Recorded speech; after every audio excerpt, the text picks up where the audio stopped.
She was just a little girl who collapsed at a bus stop. He was a billionaire with a stranger's heart beating in his chest. Neither knew they were already bound by fate. Ethan Gray had left the sleek glass tower of Gray Harbor Technologies that afternoon without his usual entourage, an unusual choice for a man whose every movement was normally calculated and protected. The board meeting had drained him, and the crisp air outside felt like a relief from the endless hum of climate-controlled corridors and the measured tones of executives speaking in percentages. He decided to walk instead of summoning his driver, taking the long way around through a quieter part of the city where the storefronts were small and the pace was slower. It was there, at the corner of Pine and 9th, that he noticed a figure at the bus stop, a tiny girl in a pink dress, sitting stiffly on the wooden bench, her feet not quite touching the ground. She couldn't have been more than 5. Her brown hair was tied with a worn pink bow that drooped to one side, and in her lap was a half-empty plastic bottle of water. At first Ethan's glance slid over her the way one's eyes skim a stranger in passing, but something about the way her shoulders sagged made him look again. She swayed slightly, as if the bench beneath her had tilted. The bottle rolled from her hands, clattering to the pavement. Her head dipped forward, then back, in a slow, uncoordinated motion, before she simply slid sideways along the bench and crumpled toward the ground. Ethan reacted before thought had a chance to intervene. In 3 long strides he was beside her, catching her just before her temple could strike the metal armrest.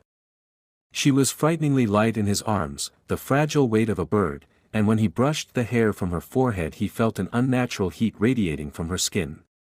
Her eyelids fluttered, but her eyes remained closed, lashes resting like faint shadows against her cheeks.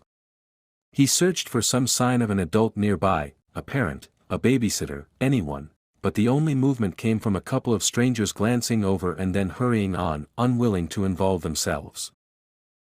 "Hey," he said softly, leaning closer, the low timbre of his voice meant to coax her back to consciousness.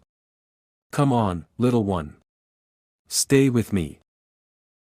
There was no response beyond the faint, uneven rhythm of her breathing.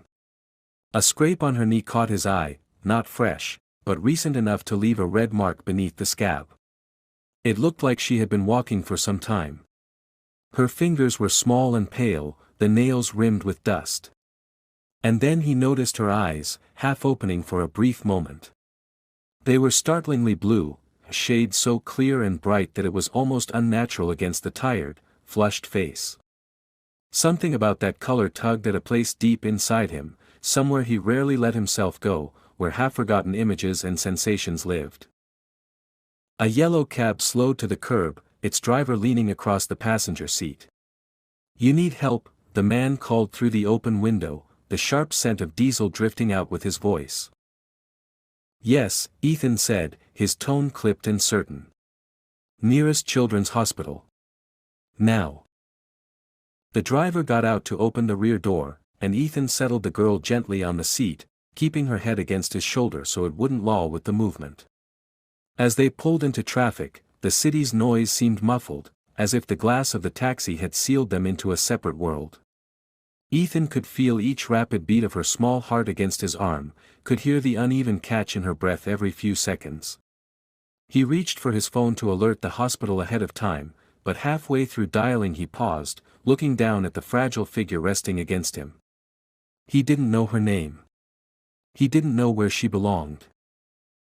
All he knew was that he was not about to let go of her until someone capable could tell him she would be all right.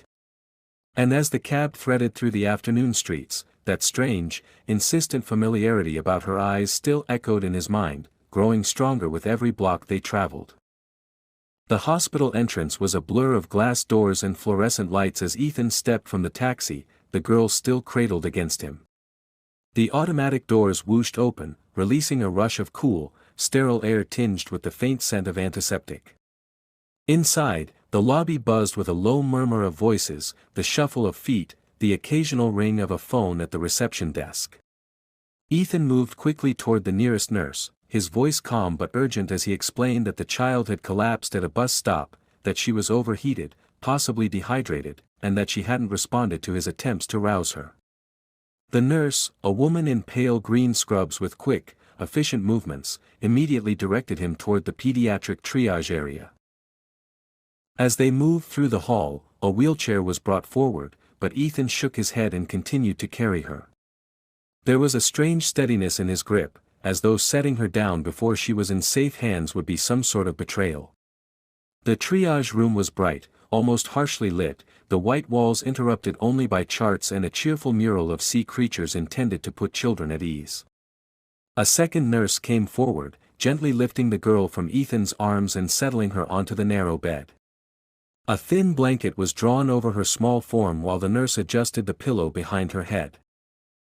"What's her name?" one of them asked without looking up from attaching the pulse oximeter to her finger. "I don't know," Ethan admitted, his voice quieter now. "I found her alone." A third figure entered the room, a man in a white coat with kind but assessing eyes. "I'm Dr. Reeves. Can you tell me exactly what happened?" Ethan recounted the events at the bus stop in as much detail as he could, how she had been sitting alone, how she dropped the bottle, how she had simply collapsed. He described the heat of her skin, the scrape on her knee, the strange lethargy that seemed deeper than a simple faint. Reeves nodded as he listened, his hands moving with practiced precision as he checked her breathing, examined her pupils, and asked the nurse to start in 4. "She's running a high fever," the doctor said, glancing at the monitor. "Pulse is elevated. Blood pressure's low. We'll run some tests, but I can tell you this is more than heat exhaustion." "What do you mean?" Ethan asked, a hint of tension creeping into his voice. Reeves hesitated for a moment before answering, as if measuring what should be said in front of someone who wasn't a legal guardian. "She's underweight for her age. There are signs of prolonged dehydration and poor nutrition.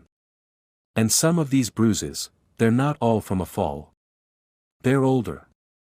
His expression tightened briefly. "Do you have any idea who her parents are?" "No," Ethan repeated, and this time the word came out heavier, more final, because it was the truth and yet felt like a failing. The nurse returned with a small plastic bracelet, already labeled. "We'll call her Lily for now," she said. "It's what's on her paperwork." Ethan's gaze followed the movement of the nurse's hands as she placed the bracelet around the girl's wrist. Lily. The name felt soft, out of place in the clinical brightness of the room, like a scrap of fabric torn from a warmer life. While the 4 bag began to drip and the machines recorded their steady rhythms, a social worker appeared in the doorway. She was holding a clipboard and offered Ethan a polite but guarded smile. "I'll need to speak with you in a few minutes," she said. "We'll have to start tracing her guardians, and there are forms for you to fill out since you brought her in." "I'll sign whatever you need," Ethan replied without hesitation, though his attention had already returned to Lily. She shifted slightly under the blanket, a small frown creasing her brow as though even in sleep she sensed the intrusion of so many unfamiliar voices. He wanted to tell her it would be all right, but it felt presumptuous, almost dishonest, when he couldn't guarantee it. A technician wheeled in a portable monitor and began hooking her up for a series of tests. The screen bloomed with jagged green lines and numbers that meant little to Ethan except that they were irregular enough for the doctor to murmur instructions in a low voice to the nurse. Every movement seemed both routine and urgent, as if they were walking a line between stabilizing her and uncovering what had pushed her to this point.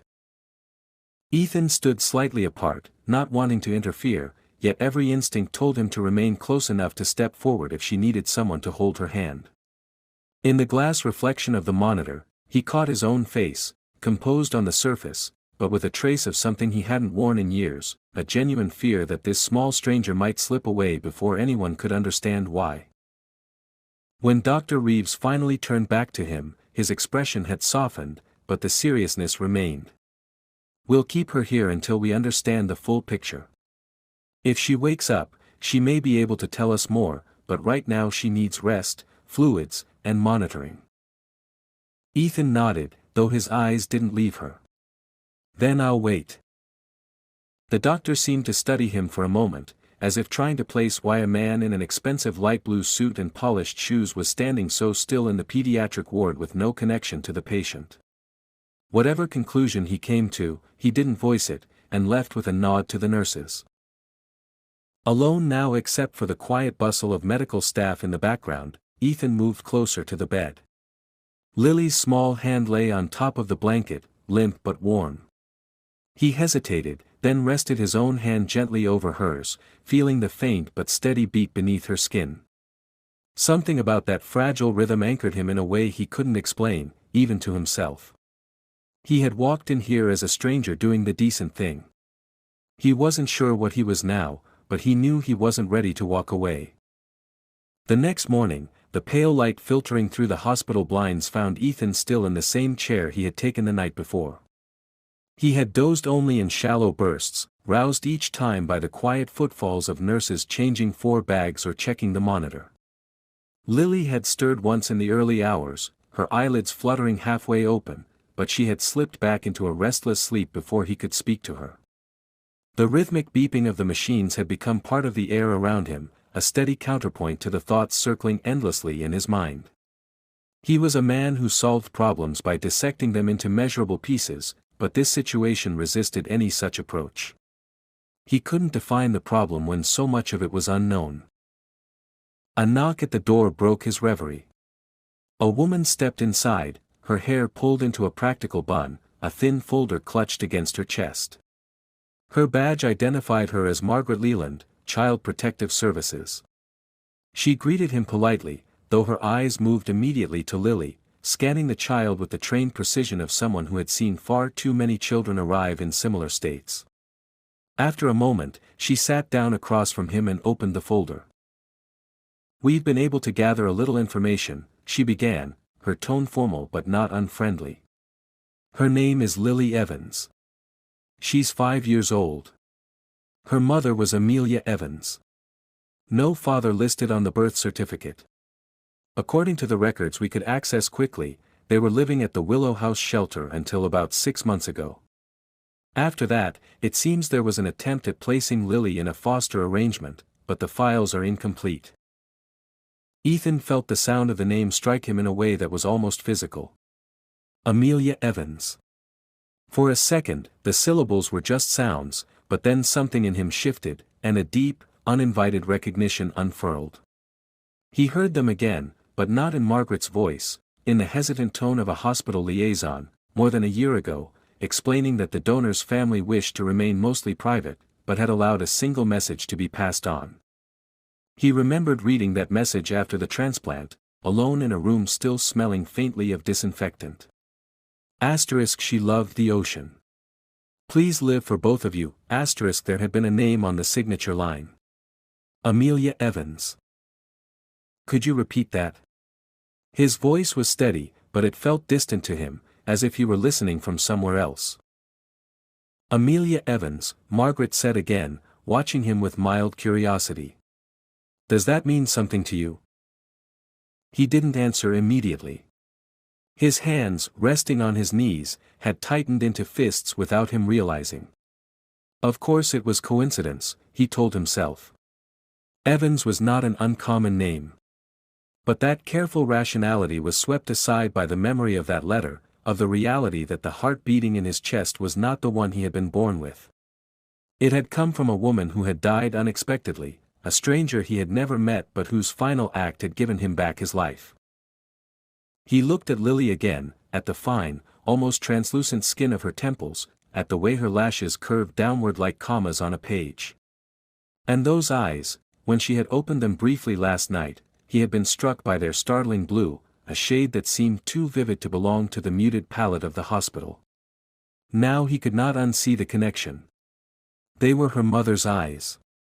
They were the eyes of the woman whose heartbeat had once been her own and was now his. Margaret continued, flipping through the papers in her folder. Her mother passed away a little over a year ago. Car accident. She was 30. The shelter staff said she was trying to get back on her feet, had applied for job training. After her death, Lily was placed temporarily with a woman named Diane Carter, but that arrangement ended suddenly. We haven't been able to locate Ms. Carter, and Lily was found alone yesterday. That's all we have at this stage. Ethan leaned back slightly, as if distance could dull the impact of her words, but it didn't. The timeline lined up with the day of his surgery, the day he'd been wheeled into a room under two bright lights, convinced he might not wake again. Somewhere else in the city, Amelia Evans had been taking her last breaths. Somewhere else, a child had been losing her mother while he was gaining her heart. He forced himself to focus on Margaret's voice as she outlined the next steps, contacting any remaining relatives, beginning the process for emergency foster care, ensuring Lily's medical needs were met before she was discharged. All of it was logical and procedural, the kind of structure Ethan usually respected, but today it felt inadequate, almost cold, in the face of what he had just learned. When she closed the folder, Margaret gave him a measured look. "You're not related, but you found her and brought her here. That makes you a point of contact for now, at least until we can track down family or a foster home. Will you be reachable if we have questions?" "Yes," he said, the word immediate and without hesitation. But it carried more weight than simple availability. It was a promise he hadn't yet decided how to keep, only that he would. After she left, the room felt quieter than before, though the machine still hummed softly. Ethan stood and moved closer to the bed. He studied Lily's face, trying to imagine Amelia in its lines and curves. He wondered if her mother had laughed easily, if she had been stubborn, if she had sung to her daughter at night. He wondered if she had known, when she signed the donor forms, that part of her might one day meet the child she loved in an entirely different way. The connection was impossible to ignore now. Lily wasn't just a girl he had happened upon by chance. She was the daughter of the woman who had saved him. And as he rested his hand lightly on the rail of her bed, he felt the steady, borrowed heartbeat in his own chest answer some unspoken call, as though it recognized her even if she didn't yet recognize him. Night settled over the hospital in layers of shadow and muted light, the hallways narrowing into quiet corridors where the occasional squeak of rubber soles was the only interruption. Ethan remained in the chair beside Lily's bed, his jacket folded over the armrest, tie loosened and hanging slightly askew. He hadn't intended to stay so long, but each time he thought about leaving, the sight of her small figure beneath the blanket kept him rooted in place. The slow rise and fall of her chest reassured him, though he found himself counting the breaths without meaning to. The monitor beside her bed pulsed with steady green lines, each beep like a soft reminder that the world was still moving forward for her, at least for now. He leaned back and let his gaze drift to the ceiling, the sterile white tiles giving him nothing to focus on. Inevitably, his mind wandered to the night of his own hospitalization. It had been in another building not far from here, but the smell of antiseptic, the faint echo of voices in the hall, the way the lights hummed faintly, all of it was the same. He remembered the way his hands had trembled slightly as they inserted the weight of the consent forms, the realization that without a donor match his chances were vanishingly small. The cardiologist's face had been carefully composed, but Ethan had been in business long enough to recognize the truth behind polite wording. When the call came that a heart was available, relief had flooded him so suddenly it almost felt like pain. He hadn't known anything about the donor then, only that it was a young woman whose family had agreed to the surgery. It was all a blur after that, anesthesia, a black void, and then waking with a pain so deep in his chest it felt as though someone had rearranged his bones. Which, in a sense, they had. In the weeks that followed, he had told himself that survival was enough, that the second chance alone was the repayment. He had even made promises to himself, to live with more purpose, to step away from the endless cycle of meetings and profit margins, to use his time and resources for something more than acquisitions and quarterly growth. But as his body recovered, so too did his old habits. The demands of the company pulled him back into the boardroom, and his silent vows began to fade into the background noise of his life. Now, sitting beside this child, he felt the sharp stab of recognition that he had let that gift drift toward the edges of his consciousness. The rustle of fabric drew his attention back to Lily. Her eyes were half open, clouded with sleep, but she was looking at him. The blue of her irises was softer in the low light, though still so vivid it was almost startling. Her lips parted slightly before she spoke in a voice barely louder than a whisper. "Hi. "Hi," he answered, leaning forward so she didn't have to strain. "You're awake." She studied him for a moment, as though trying to place him in her mind. "You glow," she said, her tone matter of fact, as if she were simply describing the weather. A faint smile tugged at the corner of his mouth. "That's just the hospital lights." She shook her head once, slow and deliberate. "Not the lights. You." Her gaze drifted to his chest, where beneath his shirt and tie lay the faint scar from the transplant. "Your heart was sick before." The word sent a shiver through him. "Yes," he admitted. "But it's better now." "Who fixed it?" He hesitated. How could he explain to a 5-year-old the layers of coincidence, tragedy, and generosity that had converged to place them here together? Yet something in her expression, open, expectant, trusting, made him feel the truth was the only option. "Your mom," he said softly. "She helped me." For a moment she didn't respond, her gaze drifting past him toward the shadows in the corner of the room. Then she turned back, her expression calm, as if she had been told something she already understood in some quiet, unspoken way. She closed her eyes again, her small hand curling slightly beneath the blanket, and within moments her breathing evened into the rhythm of sleep. Ethan sat there for a long while afterward, the weight of the exchange settling in him like a stone in deep water. There was no clear plan in his mind, no strategy for what came next, but he knew with absolute certainty that this was no chance encounter to be filed away as a passing act of kindness. The heart in his chest, her mother's heart, beat in steady time, and for the first time in months he felt it as something more than muscle and tissue. It was a link, a responsibility, a promise renewed. And whatever shape that promise would take, he was not going to let it fade again. Morning arrived reluctantly, the pale light creeping through the blinds in thin strips that fell across the foot of Lily's bed. The quiet hum of the hospital night gave way to the muted clatter of carts in the hallway and the soft murmur of staff beginning their rounds. Ethan had barely moved from his chair, his mind refusing to let him drift into real sleep. He had been waiting for answers, though he was starting to realize that the answers he feared were the ones most likely to come. When the door opened, it was Dr. Reeves again, accompanied by Margaret Leland from Child Protective Services. Both carried the look of people who had gathered more information than they wished they had. Margaret sat down without preamble, placing her folder on her lap. Her voice was calm, but there was no mistaking the heaviness in her tone.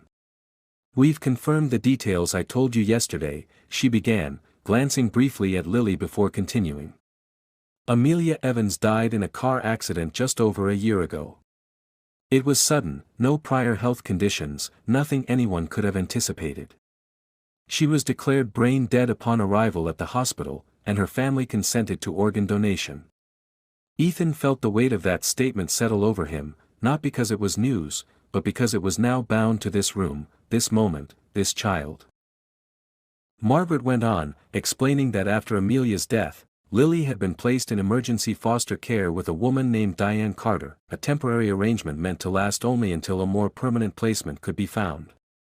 Diane had no other children and had passed the basic screening, but 3 months into the arrangement, she had stopped responding to calls from the agency. According to what little the case file revealed, there had been no official termination of the placement, Diane simply vanished from contact. A welfare check at her registered address had turned up nothing. The apartment was empty, the lease terminated.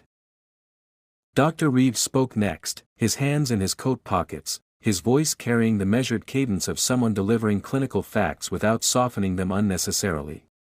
"Lily's current condition reflects more than just the incident at the bus stop. She has signs of chronic dehydration and malnutrition. There are indications she hasn't had consistent meals for weeks, possibly longer. Some of her bruises are old, at different stages of healing. None of them appear to be the result of a single accident. These are the kinds of patterns we see when a child hasn't been receiving adequate care for an extended period." Ethan listened, each sentence tightening the knot in his chest. The picture forming was one of neglect, abandonment, and the quiet kind of suffering that leaves no immediate scars but steals strength one day at a time. He could almost see it, Lily left alone for long stretches, finding scraps of food, perhaps trying to drink from the same warm bottle of water he had seen roll from her hands at the bus stop. The image sat in his mind like a weight he could not dislodge. Margaret's voice cut back in. "We'll begin formal proceedings to locate her next of kin. If none can be found, we'll look at temporary foster arrangements. Given her medical state, she'll remain here for several days, but once she's stable, placement will be necessary. We can't release her without an approved guardian." She hesitated, and for a moment her professional detachment softened. "You've been here since you brought her in. You clearly care. But unless you have a legal connection to her, your role ends when she leaves this hospital." Ethan didn't answer right away. He stared at the blanket rising and falling with Lily's breathing, thinking of how little it would take for her to disappear into the system: one form, one case number, one line in an overburdened file. He thought of the letter from Amelia's family, their request that he live for both of them, the unspoken link that had already bound him to this child before he even knew her name. "What happens if you can't find anyone?" he finally asked. Margaret sighed, not unkindly.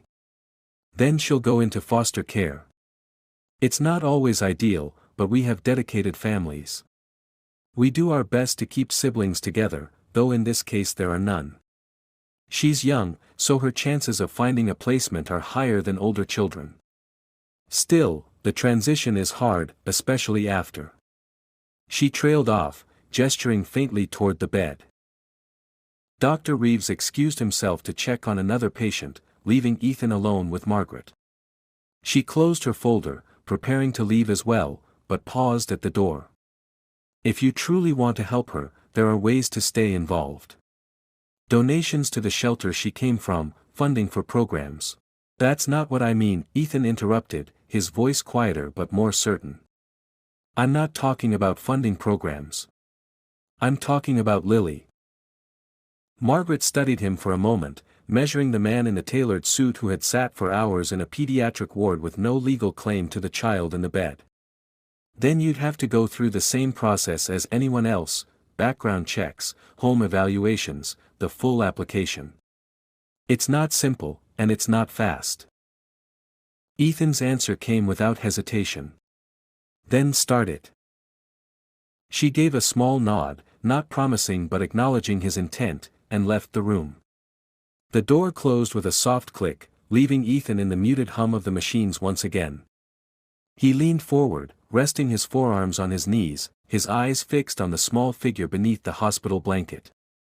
He thought of Amelia's last day, the moment his life had been returned to him, and realized that this was not an unrelated act of kindness or a chance encounter.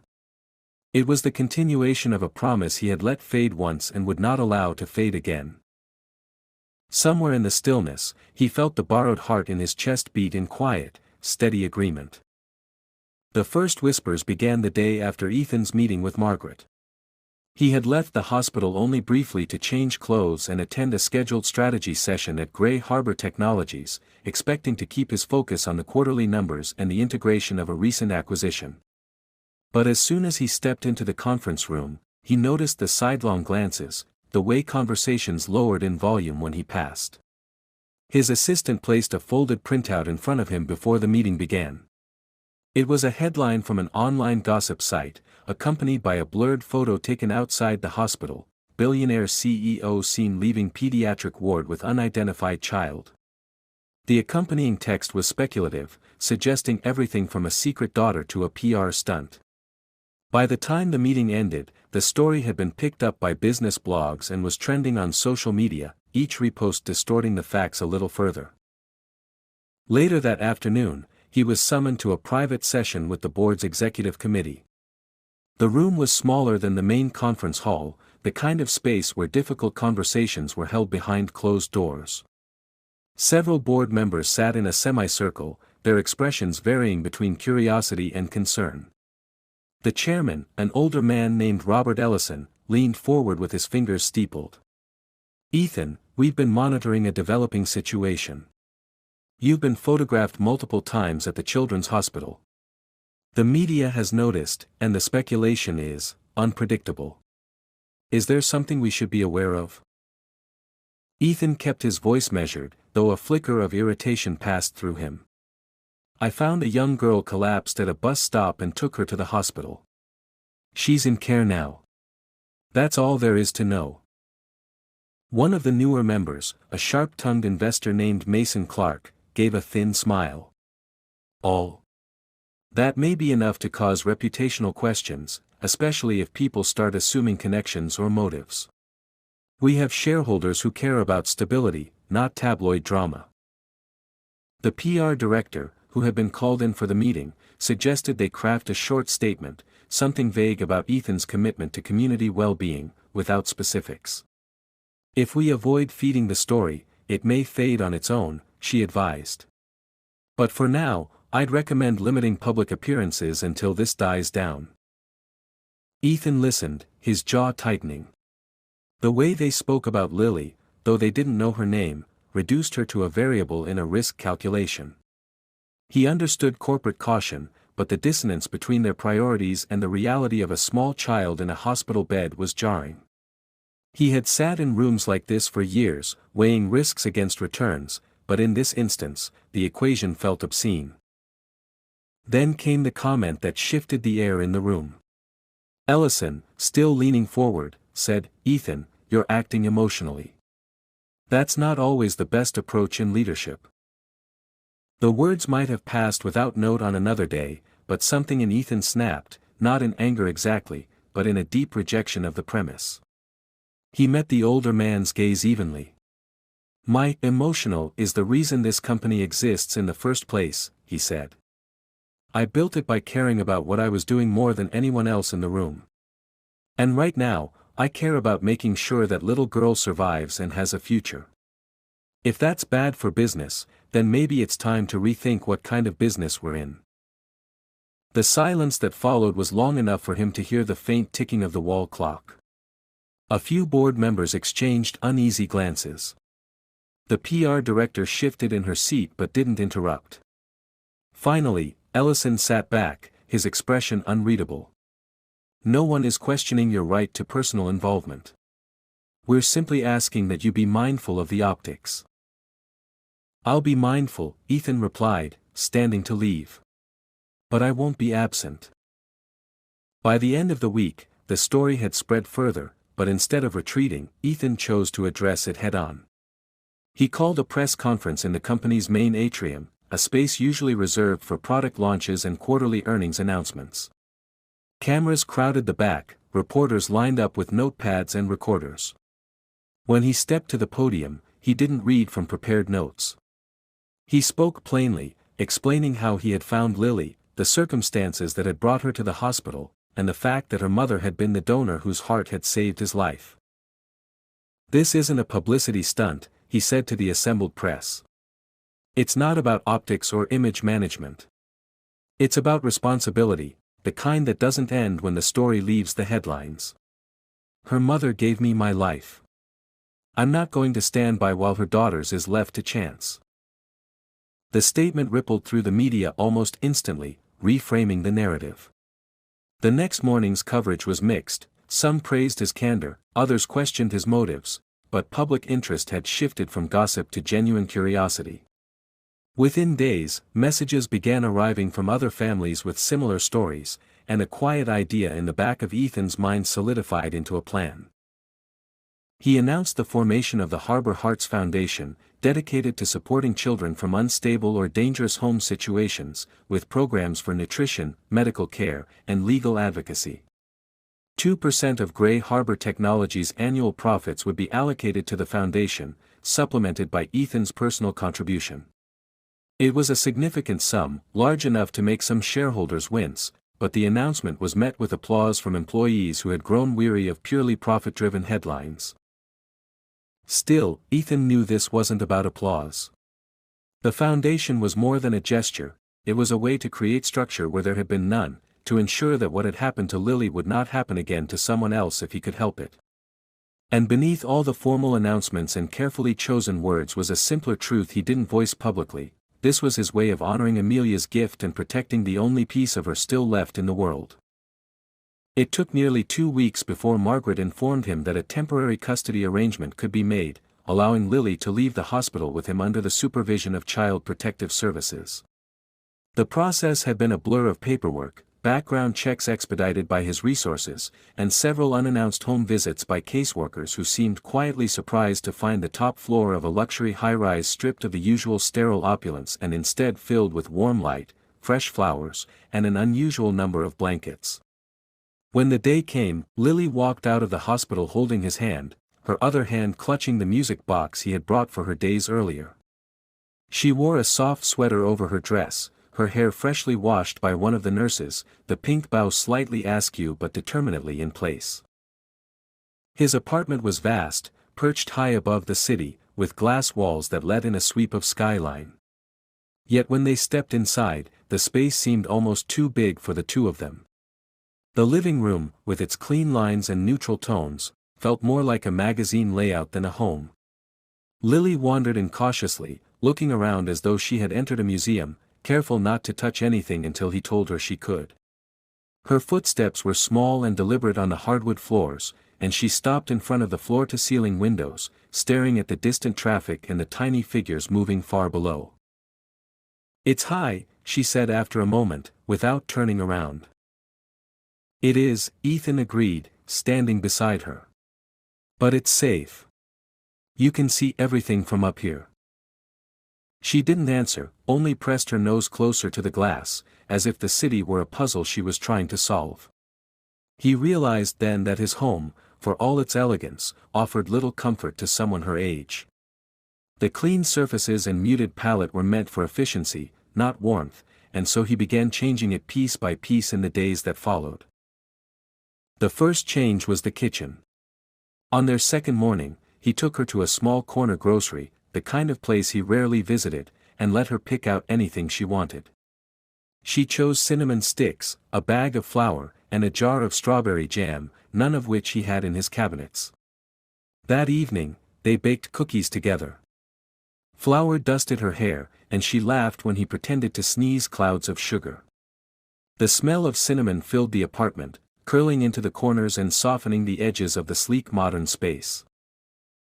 In the guest bedroom that was now hers, he replaced the monochrome bedding with a quilt patterned in bright coral and sea blue squares. A small bookshelf appeared against the wall, stocked with picture books and a handful of stuffed animals. On the nightstand sat the ocean-painted music box, its gentle melody filling the room each night before she fell asleep. She wounded herself, always 3 turns exactly, as though more might make the tune too loud. One evening, a week after she had moved in, Ethan found an old envelope in a file marked "Personal Correspondence." It was the letter from Amelia's parents, the one he had read only once after the transplant before tucking it away. They had written of her love for the ocean, her stubborn determination, her kindness. At the end, there had been a line he had not fully understood then: "If the world allows, we would like to meet you one day." He had assumed that moment would never come. Now, it seemed almost inevitable. He made the call that same night. The voice on the other end was warm but cautious, as though bracing for bad news. When he explained who he was, there was a long pause, and then a quiet intake of breath. They agreed to meet in the park near the harbor the next afternoon. Lily was shy at first when they arrived, holding tightly to his hand. Joan and Mark Evans were waiting on a bench overlooking the water, their hands clasped together, their faces lined with the kind of grief that time dulls but never erases. They stood as Ethan approached, their eyes moving from him to the little girl beside him. For a moment, no one spoke. Then Joan knelt to Lily's level, her voice trembling slightly as she said, "You have your mother's eyes." Mark simply placed a hand on Ethan's shoulder and gave a single nod, the weight of gratitude in the gesture needing no words. The afternoon passed quietly. They walked along the water, Lily skipping ahead to look at boats moored along the pier, returning occasionally to show Joan a shell or a feather she had found. Ethan watched them, feeling as though a missing piece of a story had been placed back into the book of their lives. When the sun began to dip, Joan pressed a small, worn seashell into Lily's hand. "Your mom kept this on her desk," she said softly. She said it made her feel like she could hear the ocean, even when she couldn't see it. Back at the apartment that evening, Lily placed the shell beside her music box on the nightstand. She didn't say anything about it, but he noticed she wound the box an extra turn before bed, as if making space for the shell's silent song. For Ethan, the room no longer looked like a guest space. It looked lived in. The once echoing apartment now carried the sound of small footsteps, the murmur of bedtime stories, and the occasional burst of laughter from the kitchen. What had been a penthouse designed for efficiency had begun to feel like a home, not because of its contents, but because of the person who now filled it.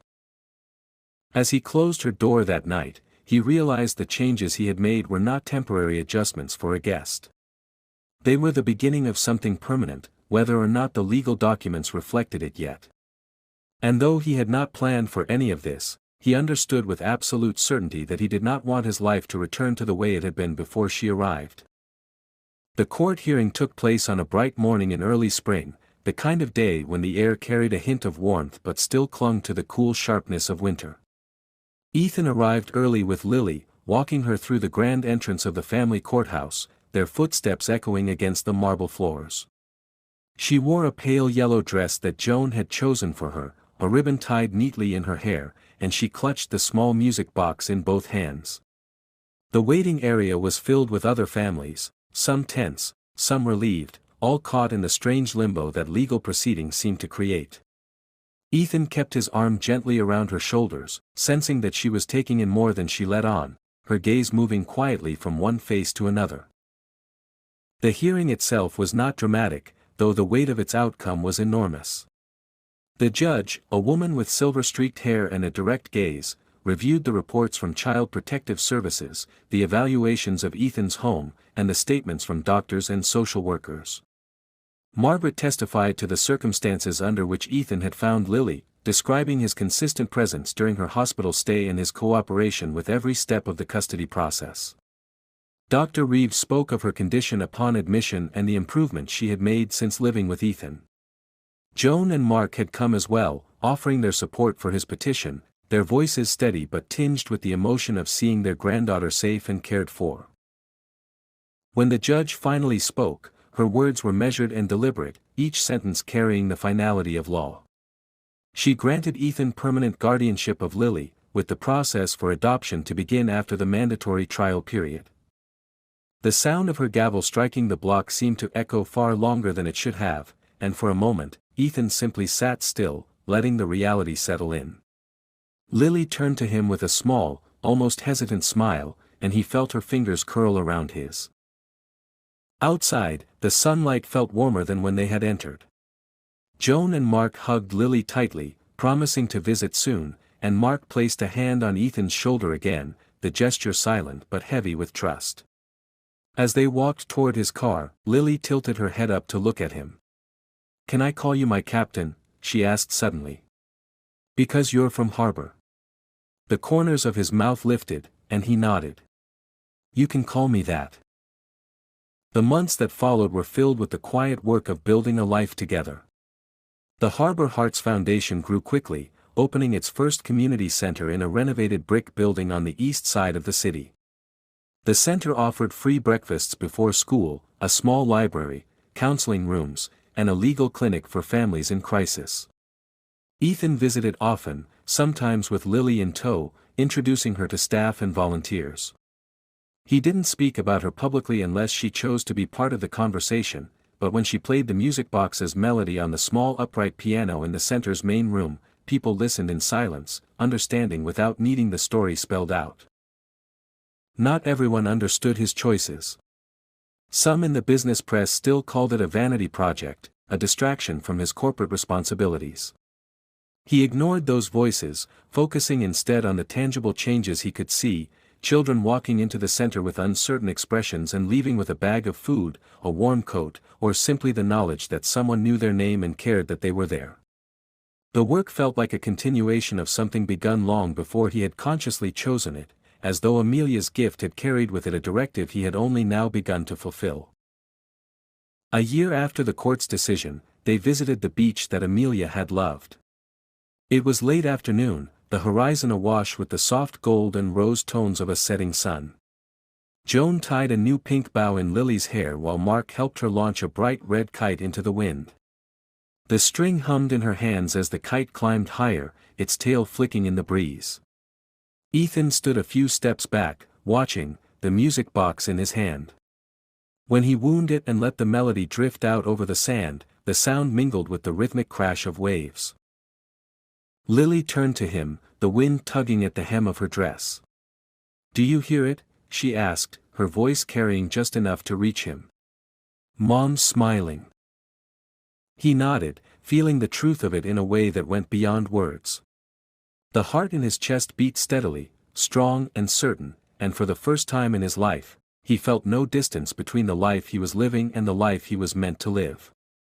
What had begun as a chance encounter at a bus stop had become a binding thread, pulling together past and present into a whole that neither tragedy nor time could unravel. And as the sun sank lower, painting the water in streaks of gold, he knew this was not an ending at all, but the kind of beginning that lasts a lifetime. To me, the ending of this story isn't just about a billionaire adopting a little girl, it's about the way one act of love can ripple through time, binding people who might never have crossed paths otherwise. Amelia's decision to become a donor was made in a moment she'd never lived to see, yet it shaped every choice Ethan made afterward. What began as a random act of compassion at a bus stop turned into a promise kept across years, loss, and second chances. It's a reminder that fate isn't always a sudden twist, sometimes it's a long, invisible thread, quietly pulling two lives toward the same shore until they finally meet. And when they do, the ending isn't about closing a chapter, but about finally starting the right one.